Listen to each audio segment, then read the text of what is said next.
এটা সৰু কুৱেশ্যন। মোৰ ওচৰত এপাহ ধুনীয়া ফুল আছে।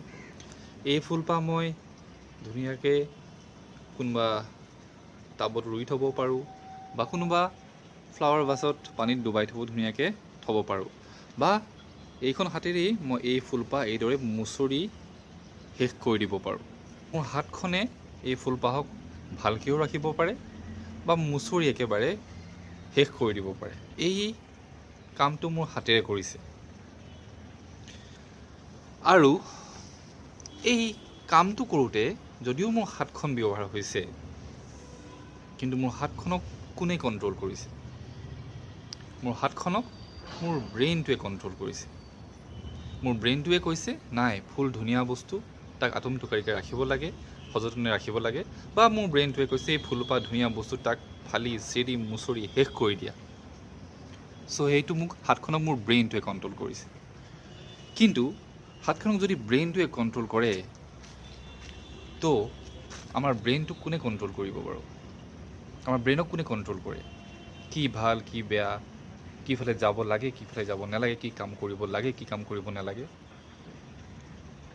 সেইটোৰ এনচাৰ অলপ ভাবক, মই দি আছোঁ অলপ সময়ৰ পিছত। এতিয়া মই মেইন কথাটোলৈ আহোঁ।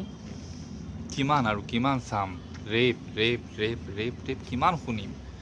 শুনি শুনি আমাৰ আমনি লগা হৈছে, কিন্তু এনেধৰণৰ নৰপিশাচে এই কামটো কৰিবলৈ বন্ধ কৰা নাই। নিৰ্ভয়া কাণ্ডৰ নিচিনা ইমান ডাঙৰ এটা কাণ্ড হোৱাৰ পাছত আমি ভাবিছিলোঁ এনেকুৱা এটা শাস্তি দিছে। এতিয়া আমি খবৰ পাইছোঁ যে নিৰ্ভয়াৰ যিজন লাষ্ট ৰেপ কৰা মানুহজন, তেখেতক ফাঁচি প্ৰদান কৰা হৈছে। এজনে ছুইচাইড কৰিছে, এজন সৰু আছিলে কাৰণে তেখেতক এৰি দিয়া হ'ল। ইমানবিলাক হোৱাৰ পাছতো আকৌ ৰেপ হৈয়ে আছে। নিৰ্ভয়া হ'ল, তাৰপিছত হৈয়ে আছে, আৰু এতিয়া ডক্টৰ ৰেড্ডিক ৰেপ কৰা হ'ল আৰু জ্বলাই দিয়া হ'ল।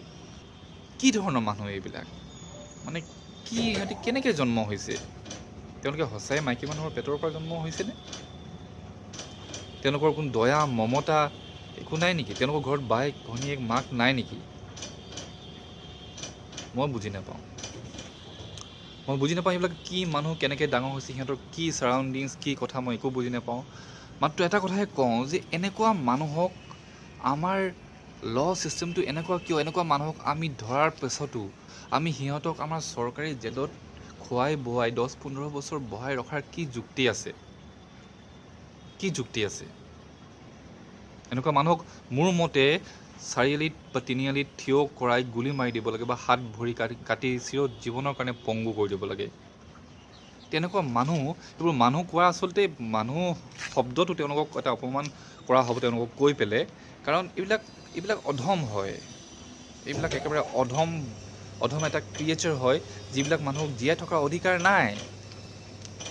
আৰু এইবোৰ মানুহ এটা মেণ্টেলিটি আকৌ সোমাব জেলত, আকৌ ওলাব, আকৌ ৰেপ কৰিব, আকৌ সোমাব, এইটোৱে কৰি থাকিব। আৰু আমাৰ কি হ'ব? বাই ভনী, আমাৰ গাৰ্লফ্ৰেণ্ড, আমাৰ ৱাইফ কোনো ছেফ নহয়, কোনো ছিকিউৰ নহয়। সদায় এটা ৰেপ হ'ব, সদায় চবেই হাতত মোমবাতি লৈ পেলাই কেণ্ডেল মাৰ্চ কৰিব, ডাঙৰ ডাঙৰ চাৰ্টত লিখি পেলাই ৰেষ্ট ইন পিচ ক'ব তাইক। বাট সেইকেইটা মানুহৰ এইটো কৰিলে সিহঁতৰ একো নাযায়। সিহঁতে আকৌ ৰেপ কৰিব, আকৌ মাৰ্ডাৰ কৰিব, আকৌ জুইত ঢালি জীয়াই ছোৱালী জ্বলাই দিব। তেওঁলোকৰ একো নাযায়। অকণমান দেৰি তেওঁলোকে নিজৰ এনজয়মেণ্টৰ কাৰণে এটা জীৱন শেষ কৰি দিব পাৰে। এনেকুৱা মানুহ হয় সিহঁত। কি টাইপৰ মানুহ মই নাজানো, আৰু কি টাইপৰ আমাৰ ব্যৱস্থা মই নাজানো। এনেকুৱা মানুহক কাটি দুপিচ কৰি দিব লাগে তিনিআলিত থিয় কৰাই। আমি কি কৰোঁ? আমি শান্তিপূৰ্ণভাৱে সমদল উলিয়াম, আমি মমবাতি লৈ পেলাই আমি পিচ প্ৰটেষ্ট কৰিম, আৰু গধূলি সময়ত 8টা বজাত এখন টক শ্ব' পাতিব আমাৰ মিডিয়া চেনেলবিলাকত। টক শ্ব'বিলাকত গণ্যমান্য আমাৰ চ' কল্ড বুদ্ধিজীৱীবিলাক আহি পেলাই ক'ব যে নাই এইবিলাক বন্ধ কৰিব লাগে।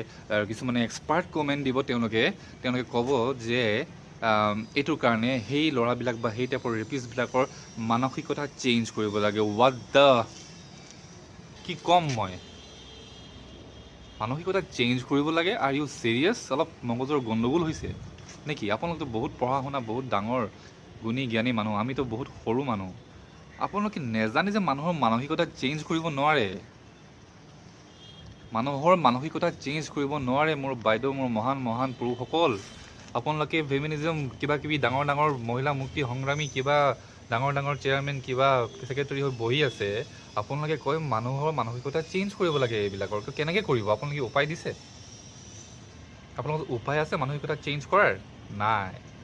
মই কওঁ আপোনাক, শুনক এতিয়া, মানুহৰ মানসিকতা চেঞ্জ কৰিব পৰা বস্তু নহয়। মই কৈছোঁ, অকণমান দেৰি আগতে কৈছোঁ যে মই এই ফুলপাহ মুচৰি শেষ কৰি দিওঁ নে ভালকৈ ৰাখোঁ ধুনীয়াকৈ, সেইটো মোৰ হাতে কণ্ট্ৰল কৰে, হাতক ব্ৰেইনে কণ্ট্ৰল কৰে। আৰু আমাৰ ব্ৰেইনক আমাৰ 3টা বস্তুৱে কণ্ট্ৰল কৰে, গম পায়নে?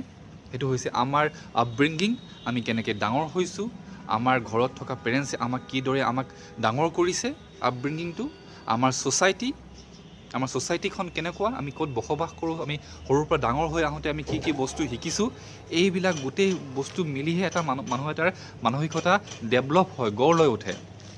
যিজন মানুহে সৰুৰ পৰা চোৰ ডকাইতি কটা মৰা ৰেপ চুৰি কৰা মানুহক হিংসা কৰা মানুহক এইবিলাক বস্তু দেখি সৰুৰ পৰা ল'ৰাটো ডাঙৰ হৈ অহা ল'ৰা এটাৰ মানসিকতা তেনেকৈ গঢ় লৈ উঠে। সেইটো আপুনি একেদিনাখনে টিভি আগত বহি পেলাই চেঞ্জ কৰিব লাগে বুলি ক'লে চেঞ্জ হৈ নাযায় বাইদেউ। মানসিকতা চেঞ্জ কৰিব নোৱাৰে আপুনি। আৰু মই আপোনালোকক কৈছোঁ, সেইকেইজন মানুহ যিকেইজন মানুহে নিৰ্ভয়া কাণ্ডৰ নিচিনা কাণ্ড এটা কৰিছিলে, তেওঁলোকক কেনেকৈ আপুনি মানসিকতা চেঞ্জ কৰিব? আজি যিটো ডক্টৰ ৰেড্ডিৰ লগত যিটো কথা হ'ল, ৰেপ কৰাৰ পাছত জ্বলাই দিয়া হ'ল, আপুনি সেইকেইজনক মই আপোনাক দি দিলে আপুনি কেনেকৈ চেঞ্জ কৰিব তেওঁলোকৰ মানসিকতা? তেওঁলোকৰ মানসিকতা অলৰেডি গঢ় লৈ উঠিছে, তেওঁলোক বেয়া হৈ গৈছে, বেয়া মেণ্টেলিটিৰ মানুহ। তেওঁলোকক শাস্তি দিয়াৰ বাহিৰে বেলেগ কোনো উপায় নাই। তেওঁলোকক শাস্তি দিয়াৰ বাহিৰে বেলেগ কোনো উপায় নাই। আৰু শাস্তিও হ'ব লাগিব একদম তৎক্ষণাত শাস্তি। 10-15 বছৰ চৰকাৰী ভাত খুৱাই তেওঁলোকক ৰাখি পেলাই বিচাৰ কৰিব আপোনালোকে যে ৰেপটো কৰিলে কিয়, ৰেপটো হ'ল কিয়, এইটো কি বস্তু, ৰেপ কিয় হৈছে আপুনি জাষ্টিফাই কৰিব। ছোৱালীজনী ৰাতি দেৰিলৈকে ঘূৰি আছিলে সেইকাৰণে ৰেপ হ'ল, ছোৱালীজনীয়ে চুটি শ্বৰ্ট স্কাৰ্ট পিন্ধিছিলে সেইকাৰণে ৰেপ হ'ল, ছোৱালীজনীয়ে তৰ্কাতৰ্কি কৰিছিলে সিহঁতৰ লগত সেইকাৰণে ৰেপ হ'ল। আপুনি সেইটোক জাষ্টিফাই কৰিব আহিছে? বুলশ্বিট। বাকী যি হওক নহওক, মই এটা কথাই ক'ব বিচাৰিছোঁ আজি ভিডিঅ'টো কৰাৰ মেইন উদ্দেশ্য এটাই, আমি কমপ্লেইন কৰি থাকিলে নহ'ব। এইটো হৈছে, এইটো বেয়া হৈছে, এইটো ভাল হৈছে, এই কমপ্লেইন কৰাৰ সময় গ'ল। এতিয়া নিজৰ কঁকালত টঙালি বান্ধি নিজেই কিবা এটা কৰিবলৈ হ'ল। মই মোৰ ভিডিঅ'ত যিসকল বাইদেউ ভণ্টিসকলে চাই আছে, সিহঁতক মই এটা কথাই ৰিকুৱেষ্ট কৰিম, হাত জোৰি পেলাই এইদৰে নিজৰ প্ৰাণৰ ভিক্ষা আৰু নিজৰ ইজ্জতৰ ভিক্ষা খোজা এৰক। হাত দুখন জুৰি পেলাই নিজৰ প্ৰাণৰ আৰু নিজৰ ইজ্জতৰ ভিক্ষাটো খোজা এৰক। হাত দুখন মুঠি বন্ধ কৰি লাগিবলৈ শিকক। তাৰ কাৰণে আপোনালোকে ষ্ট্ৰং হ'ব লাগিব, মেণ্টেলিও হ'ব লাগিব, ফিজিকেলিও হ'ব লাগিব, দুইফালৰ পৰা মেণ্টেলি ফিজিকেলি হ'ব লাগিব। আৰু এটা কথা জানি লওক, আজিকালি ছোৱালীয়ে নকৰিবলগীয়া কাম কি আছে, কি কৰিব নোৱাৰে ছোৱালীয়ে, চব কৰিব পাৰে। গতিকে বেলেগে হেল্প কৰিব, বয়ফ্ৰেণ্ডে হেল্প কৰিব, হাজবেণ্ডে হেল্প কৰিব, ওচৰৰ কাৰোবাৰ পৰা হেল্প খুজিম, দাদা বচাওক, এই বচাওক ৱৰ্ডটো এৰক। এই বচাও ৱৰ্ডটো এৰক আৰু নিজকে বচাবলৈ চেষ্টা কৰক। আৰু তাৰ কাৰণে যি কৰিব লাগে প্ৰিপেয়াৰ হৈ লওক। আজি মোৰ এই ছেল্ফ ডিফেন্সৰ আৰম্ভণিতে ক্লিপটো দেখুওৱাৰ এইটো উদ্দেশ্য যে মই এজন ব্লেক বেল্ট হোল্ডাৰ কংফুৰ, উইনচুং কংফুৰ। মই কোৱা নাই যে আপুনি কেৱল মাৰ্চেল আৰ্ট শিকিলেই আপোনাৰ প্ৰব্লেম ছল্ভ হ'ব, নহয়। কিন্তু আমাৰ টায়াৰ পাংচাৰ হ'ব বুলি আমি এটা স্পেয়াৰ টায়াৰ লৈ ফুৰোঁ সদায়। এতিয়া স্পেয়াৰ টায়াৰ পাংচাৰ হ'বও পাৰে, ডাঙৰ কথা নহয়, কিন্তু স্পেয়াৰ টায়াৰ লৈ নুফুৰা মানুহখিনিহে মূৰ্খ হ'ব।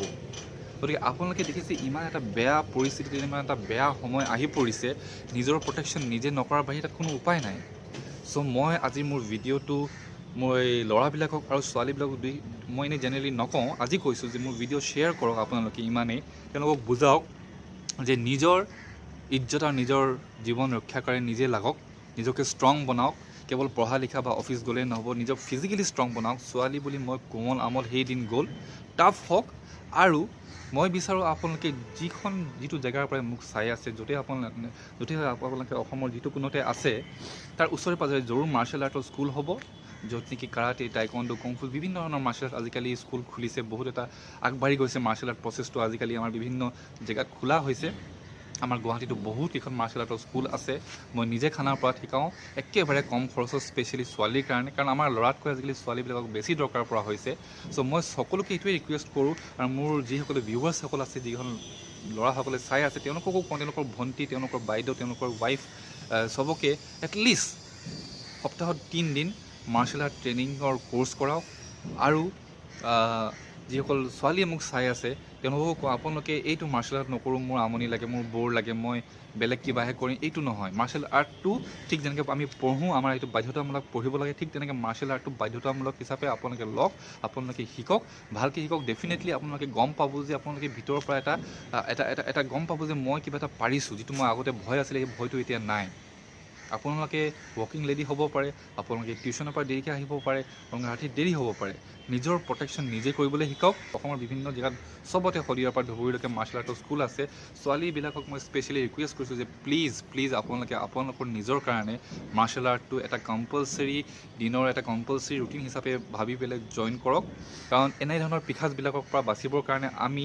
আপোনালোকে পেপাৰ স্প্ৰে বা নাইফ লৈ ফুৰিছে আজিকালি বহুতে পেপাৰ স্প্ৰে আৰু নাইফ লৈ ফুৰে ময়ো কওঁ যে লৈ ফুৰিব লাগে কিন্তু পেপাৰ স্প্ৰে বা নাইফ বেগৰ পৰা উলিওৱাৰ আগতেই চাগে কিবা এটা অঘটন ঘটি যাব গতিকে নিজৰ হাত এনেকুৱা বনাই দিয়ক আৰু নিজৰ ভিতৰৰ পৰা এনেকুৱা ধৰণৰ কণ্ডিশ্যনিং কৰক যাতে আপোনালোকে এটলিষ্ট নিজকে বচাই আহি এটা ভাল সুৰক্ষিত জেগাত থাকিব পাৰে চ' মই উইনচুং কমফুট ব্লেক বেল্ট মই শিকাই আছোঁ স্পেচিয়েলি কম্প্ৰেছ উইনচুং মাৰ্চেল আৰ্ট খানাপাৰাত চ' আপোনালোকে মোকো কণ্টেক্ট কৰিব পাৰে ডেছক্ৰিপশ্যনত মোৰ ফেচবুক লিংক দিয়া আছে আপোনালোকে কণ্টেক্ট কৰিব পাৰে আৰু মোক কণ্টেক্ট নকৰিলেও আপোনালোকে য'তেই নাথাকক কিয় এটলিষ্ট নিজৰ কাৰণে মাৰ্চেল আৰ্টটো শিকক এইটো যিকোনো মাৰ্চেল আৰ্টেই হ'ব পাৰে আৰু এনেধৰণৰ কি ক'ম আৰু এনেধৰণৰ মানুহৰ পৰা নিজকে বচাই ৰাখিবৰ কাৰণে এইটোৱে মোৰ এটা একমাত্ৰ উপায় দিলোঁ আৰু কেৱল ছেল্ফ ডিফেন্স বুলি ক'লে মানুহে এটা ভুল বুজে যে ঘুচা ঘুচি লাট মৰা এইবিলাকে ছেল্ফ ডিফেন্স নহয় ছেল্ফ ডিফেন্স মানে কেৱল ঘুচা বা মৰা বা ফাইটিং কৰাই নহয় সেইটো পিছত আহে একেবাৰে লাষ্টত যেতিয়া উপায় নাই তেতিয়াহে আপুনি ফাইটিং কৰিব কিন্তু তাৰ আগতে মই আপোনাক কৈছোঁ কিছুমান ছেল্ফ ডিফেন্সৰ টিপ যেনেকৈ ৰাতি খোজকাঢ়ি গ'লে বা যেতিয়া হ'লেও খোজকাঢ়ি গ'লে আপুনি হেডফোন লগাই গান শুনি বা কথা পাতি প্লিজ খোজকাঢ়ি নাযাব কাৰণ আপোনালোকৰ মনটো তাত আছে য'ত আপুনি ফোন কথা পাতি আছে বা গান শুনি আছে আগফালে পিছফালে আপোনাক কোনে ফ'ল' কৰি আছে কোনে আপোনাক চাই আছে আপোনালোকে গম নাপাব প্লিজ এইটো হেডফোন ইউজ নকৰিব বাছত বহোঁতে ট্ৰেইনত ট্ৰেভেল কৰোঁতে আপোনালোকে মোবাইল পিটিকি পেলাই আপোন বোলা হৈ নাযাব আপোনালোকৰ ওচৰৰ পাজৰৰ কোনে ৰৈ আছে কোনে চাই আছে এইটো এনি টাইম আপোনালোকে কেৰা চকুৰে হ'লেও দি আপুনি মন কৰি চাই থাকিব কোনে আপোনাক ফ'ল' কৰি থাকিব পাৰে কোনোবাই চাই থাকিব পাৰে কোনোবাই আপোনাৰ বেগ টানিব পাৰে গতিকে এৱেৰ হৈ থাকিব এৱেৰ হৈ থাকিলে মানুহৰ বিপদ নাহে চ' আজি ভিডিঅ'টো অলপ দীঘল হ'ল মই আজি মেজিক ক'বলৈ অহা নাই মই বিচাৰোঁ যে ল'ৰাতকৈ ছোৱালীসকলক সকলোৱে ইনস্পায়াৰ কৰক যে যা মাৰ্চেল আৰ্ট স্কুল যা শিক কাৰাটে কংফু যি নিশিকক আৰু ভালকৈ শিক যাতে এটলিষ্ট 3-4টা ল'ৰাৰ পৰা নিজকে বচাই ওলাই আহিব পাৰোঁ আজি ভিডিঅ'টো মই এইখিনিকৈ সামৰিছোঁ আৰু মোৰ অলপ ফাইটিঙৰ ভিডিঅ' আপোনাৰ লগত শ্বেয়াৰ কৰিছোঁ থেংক ইউ